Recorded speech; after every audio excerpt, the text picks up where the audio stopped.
What's up guys? For today's video, samahan nyo kaming bumili ng mangga. As you can see, nahihirapan yung kuya ko paandarin yung motor niya. Nag-crave kasi siya ng mangga, kaya sumama na lang din ako kasi bibili din naman ako ng mangga. Ngayon guys, pupunta na kami sa prutasan. So, andito na pala kami and nakabili na din ako ng mga mangga. Kaya babiyahin na kami pa uwi. So, bibilisan na naming umuwi guys kasi naglalaway na talaga kami sa mangga.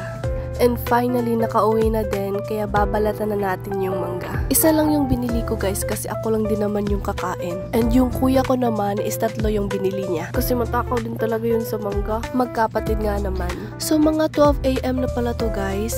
So ayun nga, gusto kumain ng kuya ko ng mangga.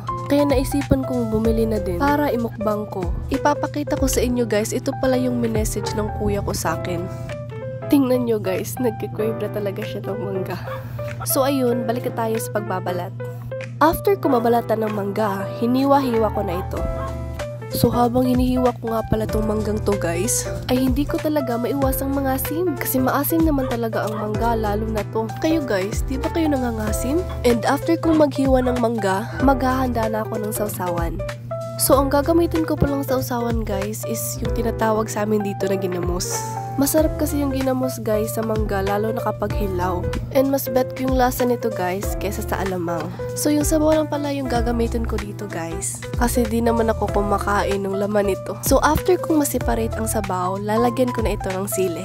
So ngayon, nilagyan ko na ng 2 sili guys. Konti nga lang yung 2 sili, kaso yan na lang yung natira. Kaya walang no choice. So ayun guys, mag-start na tayong magmukbang. Pakita ko muna sa inyo guys yung mumukbangin natin ngayon. Ang sarap! Kain tayo guys!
So dito na magtatapos guys. Thank you for watching.